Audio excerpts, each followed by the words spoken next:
ሰላም ሰላም እንዴት ናችሁ የቻናሌ ቤተሰቦች በያላችሁበት ሰላማችሁ ብዝት ይበልልኝ። ዛሬ በሌላ ቪዲዮ ተመልሻለሁ ማለት ነው። ዛሬ ይዤላችሁ የመጣው አማርኛ አረፍተ ነገሮችን አሳያችኋለሁ። እናንተ ቪዲዮውን እስከመጨረሻ ላይክ ሸር ያደርጋችሁ ተከታተሉ። ሁሌም በዚህ ቻናል ከፊደል ጀምሬ እለቅበታለሁ ማለት ነው። ረጃጅምም አጫጭሮችንም አማርኛ መልመድ ካለባችሁ ላይክ እና ሼር አድርጋችሁ አዲስ የሆናችሁ ሰብስክራይብ አድርጋችሁ የቻናሉ ቤተሰብ በመሆን ሁሌ የምለቀውን መከታተል መማር ትችላላችሁ ማለት ነው። በግል ማጥናትና መማር የምትፈልጉ ታች ላይ ያስቀምጥላችሁ ስልክ ደውላችሁ አናግሩኝ። አስተምራችኋለሁ።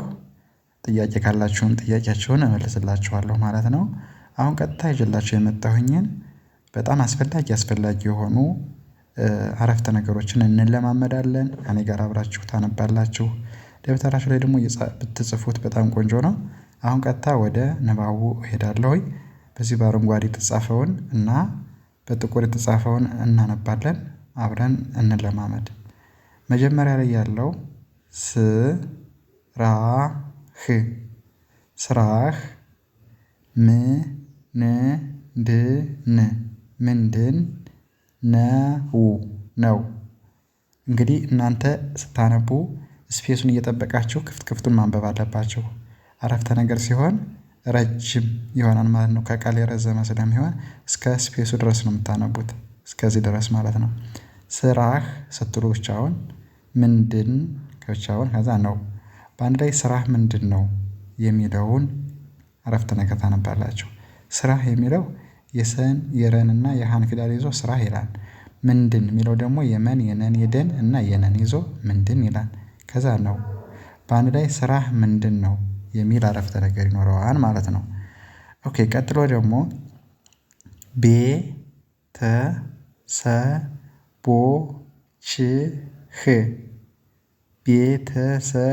ቤተሰቦችህ እንዴት ናቸው። ቤተሰቦችህ እንዴት ናቸው የሚል አረፍተ ነገር ይኖረዋል ማለት ነው። ቤተሰቦችህ እስከዚህ ድረስ ማለት ነው። እንዴት እስከዚህ ድረስ ናቸው የሚለው መጨረሻው ማለት ነው።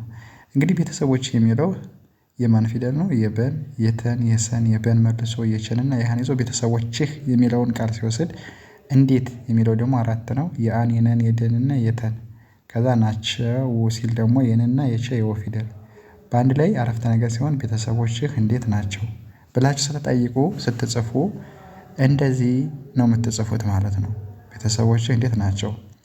በመቀጠል መልካም ስፔስ ቀን ይሁንልህ መልካም ቀን ይሁንልህ ይላል ማለት ነው። መልካም ስፔስ ቀን ስፔስ ይሁንልህ ብሎ ያበቃል ማለት ነው። በአንድ ላይ መልካም ቀን ይሁንልህ ብላችሁ ስትጽፉ እነዚህ ፊደሎች በመጠቀም የመን የለን የከንና የመን መልካም ይላል። ቀን የሚለው የቀንና የነ ፊደል ይሁንልህ የሚለው የን የሃን የነን የለንና የሃን ፊደል በመያዝ ይሁንልህ ይላል። በአንድ ላይ መልካም ቀን ይሁንልህ ብላችሁ ታነቡታላችሁ ማለት ነው። እንደዚህ በማድረግ እኔ በማነብበት ስልት እኔ በማስረዳችሁ መልኩ ብትለማመዱበት አማርኛ በቅርቡ ማወቅ ትችላላችሁ ማለት ነው። ቀጥሎ ዛሬ ይላል። ጠዋት ዛሬ ብሎ ስፔስ ነው። ከዛ ጠዋት እስከዚህ ድረስ ማለት ነው። ጠዋት ቀድሜ እስከዚህ ድረስ ቀድሜ ተነሳሁ ይላል ማለት ነው።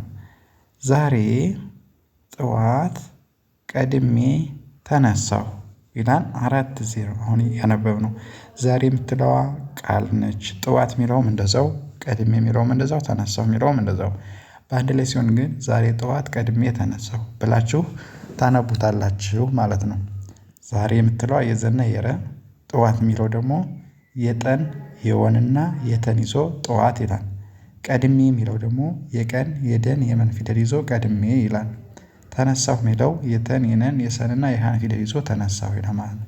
በአንድ ላይ ዛሬ ጠዋት ቀድሜ ተነሳሁ የሚል አረፍተ ነገር አነበብን ማለት ነው። እንደዚህ በማድረግ መለማመድ ትችላላችሁ።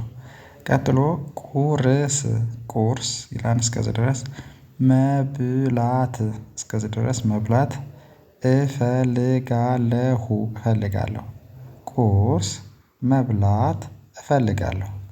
ቁርስ መብላት እፈልጋለሁ ይላል። ይህ ደግሞ ቁርስ የሚለው የቀን የረንና የሰን ፊደል በመያዝ ቁርስ ይላል። መብላት የሚለው ደግሞ የበን የለን የተን ፊደል ይዞ መብላት ይላል። እፈልጋለሁ የሚለው የአ የፈን የለን የገን የለንና የሃን ፊደል በመያዝ እፈልጋለሁ። በአንድ ላይ ቁርስ መብላት እፈልጋለሁ ብላችሁ ታነቡታላችሁ። ስታነቡ ስፔሱን በመጠበቅና ቃላቶችን ብቻ በመያዝ ማንበብ ትችላላችሁ ማለት ነው።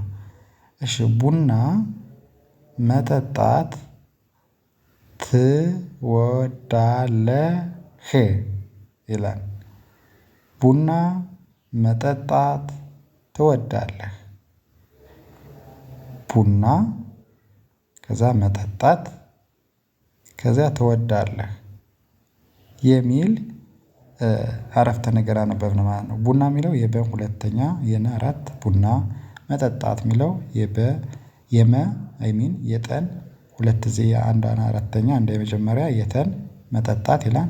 ትወዳለህ የሚለው የተ የወ የደ የለና የሀ ፊደል ትወዳለህ።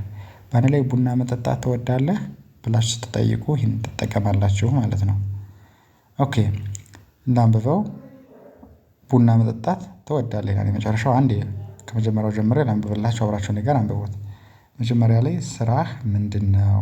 የመጀመሪያው ከዛ ቤተሰቦችህ እንዴት ናቸው ይላል። ከዛ መልካም ቀን ይሁንልህ ይላል። ከዛ ዛሬ ጠዋት ቀድሜ ተነሳሁ ይላል። ከዛ ቁርስ መብላት እፈልጋለሁ ይላል። ቡና መጠጣት ትወዳለህ የሚሉ አረፍተ ነገሮችን አነበብን ማለት ነው። እንደዚህ በማድረግ መለማመድ ትችላላችሁ ማለት ነው። እሺ ቀጥሎ ደግሞ በዚህ በሰማያዊ የጻፉትን የመጀመሪያው አሁን አሁን አሁን ሰዓቱ ስንት ነው አሁን ሰዓቱ ስንት ነው የሚል አረፍተ ነገር ይኖረዋል። አሁን የአና የሃ የነ ፊደል ሰዓቱ የሰ የአ የተ ፊደል ስንት የሚለው የሰን የነን የተ ፊደል ስንት ነው።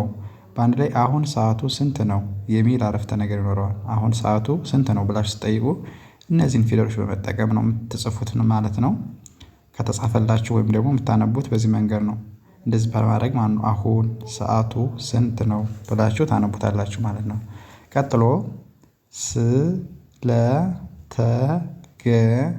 ስለተገናኘን ስፔስ ስለተገናኘን ደስ ብሎኛል ስለተገናኘን እስከዚህ ድረስ ማለት ነው። ደስ ከዛ ብሎኛል ስለተገናኘን ደስ ብሎኛል የሚል አረፍተ ነገር አነበብን ማለት ነው። እንግዲህ ስለተገናኘን የሚለው እስከዚህ ድረስ ነው። እስከ ስፔሱ ማለት ነው። ረጅም ነው። የሰን የለን የተን የገን መጀመሪያ ፊደሎች ናቸው። የነ አራተኛ የኛ መጀመሪያ የነ ስድስት ስለተገናኘን እንደዚህ ቆጥራችሁ ማንበብ። ከዛ ደስ ከዛ ብሎኛል ስለተገናኘን ደስ ብሎኛል ደስ የሚለው የደና የሰ ብሎኛል የሚለው የበ የለ የኛ ፊደል የለ ፊደል በአንድ ላይ ብሎኛል ስለተገናኘን ደስ ብሎኛል የሚል አረፍተ ነገር አነበብን ማለት ነው። ኦኬ ቀጥሎ የት ነው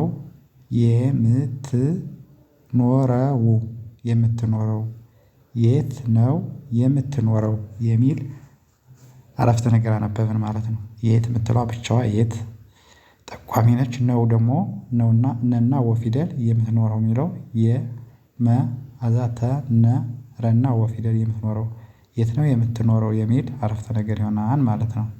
በአንድ ላይ የት ነው የምትኖረው። ቀጥሎ እኔ የምኖረው ብሎ ስፔስ አለው አዲስ አበባ ነው።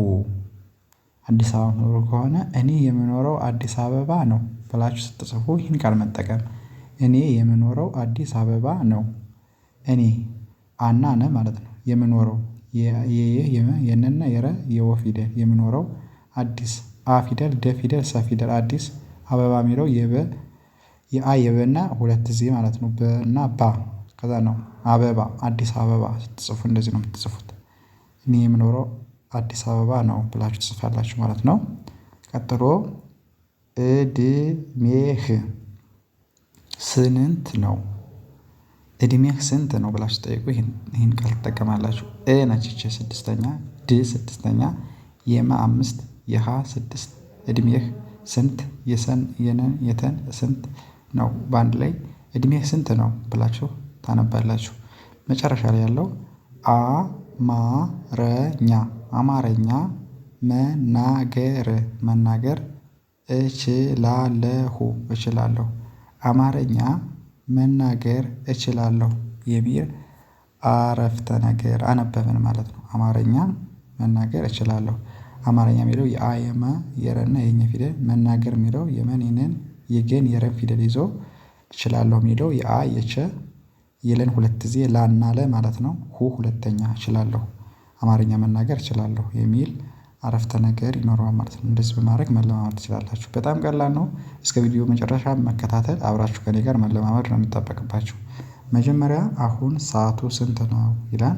ከዛ ስለተገናኘን ደስ ብሎኛል ይላል ይሄኛው መስመር። ቀጥሎ የት ነው የምትኖረው ይላል ይሄ ደግሞ። ከዛ እኔ የምኖረው አዲስ አበባ ነው ይላል። ከዛ እድሜህ ስንት ነው ይላል ይሄ ደግሞ። መጨረሻ አማርኛ መናገር እችላለሁ ብላችሁ ታነቡታላችሁ ማለት ነው። ይህን ይመስላል የዛሬ ቪዲዮዬ። በሌላ ቪዲዮ እስከምመጣ ሰላም ሁኑ። ቻው